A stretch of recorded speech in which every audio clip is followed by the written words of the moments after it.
Subscribe to our channel by clicking the subscribe button. Click the bell button and enjoy the latest uploads from our channel.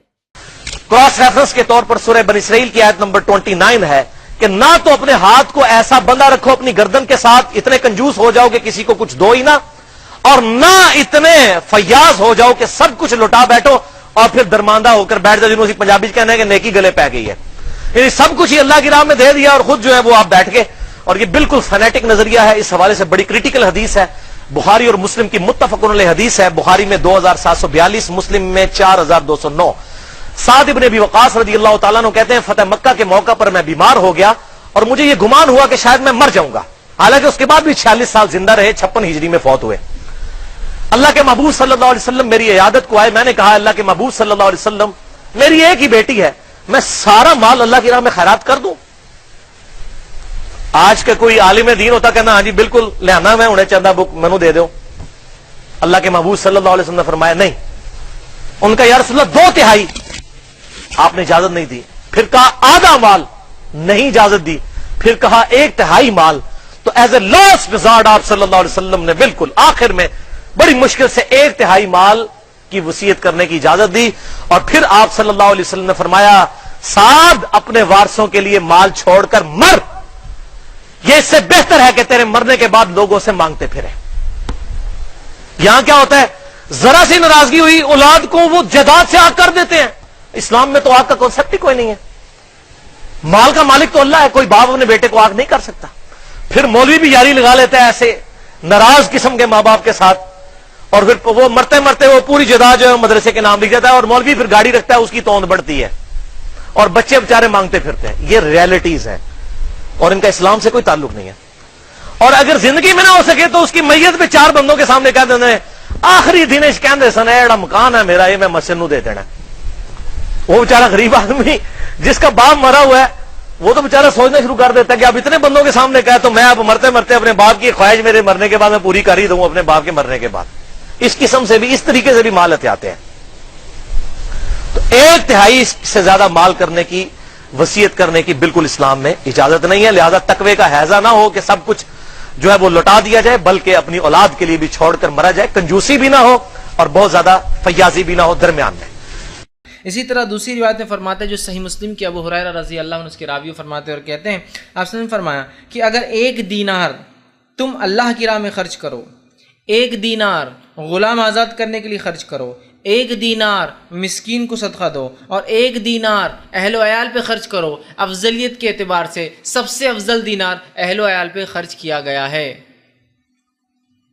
1 दीनार आप क्या फरमा रहे, देखिए 1 दीनार जो है वो अल्लाह की राह में खर्च किया हो, 1 दीनार गुलाम आज़ाद करने के लिए, 1 दीनार मतलब इंसान का 4 दीनार है, वो 4 जगह खर्च कर रहा है, और 1 दीनार मिस्कीन को दिया और 1 दीनार अपने अहलो अयाल पे खर्च किया हो। अफजलियत के एतबार सबसे अफजल दीनार जो अहलो अयाल पर खर्च किया गया वो है। लेकिन इसका हरगिज़ मतलब नहीं है कि आप पूरा रुपया पैसा अपने बीवी बच्चों में खपा दें, जिस तरह से चल रहा है। अल्लाह की राह में बिल्कुल मामला बंद, और हमको ही नहीं भूल रहा अभी एक के बाद दूसरा एक काम करना है, कलर के बाद सोफ़े खरीदना है, सोफ़े के बाद दरवाज़ों का ये चेंज करना है, इसके बाद ये करना है। तब और अब तो हदीस भी आ रही है कि अहलो अयाल पे खर्च करना अफजल है।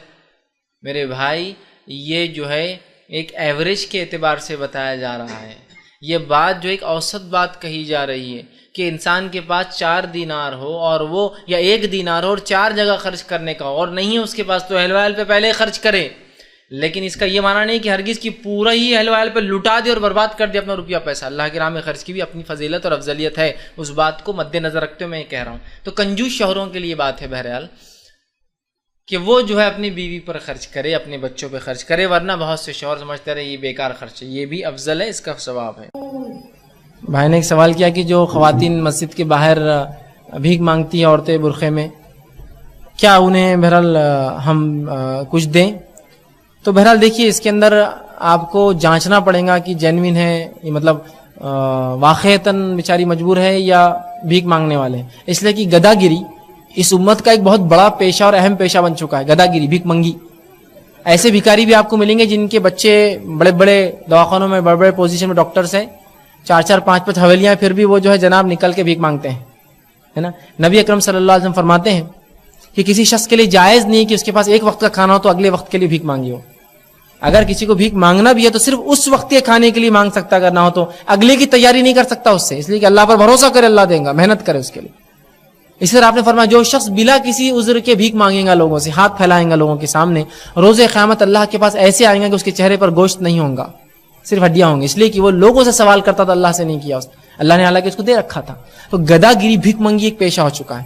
تو اس معاملے میں کہوں گا بھائی اگر وہ خاتون واقع میں لگتا ہے مستحق ہے تو آپ جانچ پڑتال کی. لیکن عموماً جو مانگتے ہیں میں سمجھتا ہوں بھیک منگی ہوتے ہیں، بھیک مانگتے ہیں، لیکن بہرحال آپ دینا چاہے تو دیجیے، اللہ آپ کو صدقے کا اجر دے گا. اس لیے کہ نبی اکرم صلی اللہ علیہ وسلم فرمایا، مسلم کی روایت ہے، ایک شخص ایک رات ارادہ کیا کہ میں کسی کو صدقہ دوں گا، اور وہ بستی میں نکلا اور رات کے اندھیرے میں اس نے سوچا مجھے ثواب زیادہ ملے گا. اس نے رات کے اندھیرے میں ایک شخص کے ہاتھ میں صدقہ دیا اور بھاگ گیا. صبح گاؤں میں چرچا ہوئی کہ کل کسی آدمی نے کسی غنی کو صدقہ دے دیا، مالدار کو صدقہ دے دیا. وہ شخص پریشان ہوا، کہا میں آج پھر دوں گا. آپ نے فرماتے دوسری رات گیا چپکے سے اور جا کر ایک عورت ملی، اس کو صدقہ دے کر آ گیا. جب صبح پتا چلا چرچا ہوا کسی نے کل ایک زانیہ کو صدقہ دے دیا، وہ شخص بڑا پریشان ہو، کہا یہ صدقہ بھی غلط جگہ گیا. پھر تیسرے دن بہرحال اس نے گیا اور کسی ایک شخص کو صدقہ دیا، میں بھول گیا ہوں کس کو دیا. بہرحال تینوں دن کیا ہوا کہ اس کا صدقہ ایسے انسان ہو گیا جو اس کا مستحق نہیں تھا، لیکن اس کا فائدہ یہ ہوا کہ اللہ نے اس کو اس کا اجر دے دیا صدقے کا 3 دن کا. اور فائدہ یہ ہوا کہ جب اس نے غنی کو صدقہ دیا تو غنی کو بڑا افسوس ہوا کہ میں نے آج تک کبھی صدقہ نہیں دیا، لوگ مجھے دے رہے، وہ صدقہ دینے والا بن گیا، سخی بن گیا. جب اس نے زانیہ کو صدقہ دیا، اس زانیہ نے کہا جب لوگ مجھے پیسہ خود دے رہے ہیں تو میں کیوں یہ برا عمل کروں، اس نے اپنا زنا کا عمل چھوڑ دیا. تو پتہ چلا اگر آپ صدقہ غلط لوگوں کو بھی دے دے تب بھی اجر کے اعتبار سے مل جائے گا، لیکن کتنے زمانے تک آپ صرف غلط لوگوں کو دیتے رہیں گے. تحقیق کرنا بھی ایک چیز ہے. آپ کوشش کریں کہ ایسے مستحقین کو پکڑے، جانچیں اور ان کو ایسی جگہ پہنچا دے جہاں ان کا مدد ہو جائے اور ان کو اتنا مدد کر دے کہ معاملہ ان کا درست ہو جائے. لیکن بہرحال یہ معاملہ بہت مشکل ہوتا ہے، مجھے پتا ہے. آپ پرسنلی تو نہیں کر سکتے، بہت مشکل ہوتا ہے. لوگ اتنا دھوکے دیتے ہیں کہ اس کی انتہا نہیں، بلکہ اس حد تک بھی دھوکے دیتے ہیں کبھی کبھار کہ ایک صاحب جو ہے وہ آتے تھے قرآن مانگنے کے لیے، وہ کہتے تھے بس مجھے قرآن چاہیے اور کچھ نہیں چاہیے. کون سا مسلمان ہے جو قرآن نہیں دے گا کسی کو؟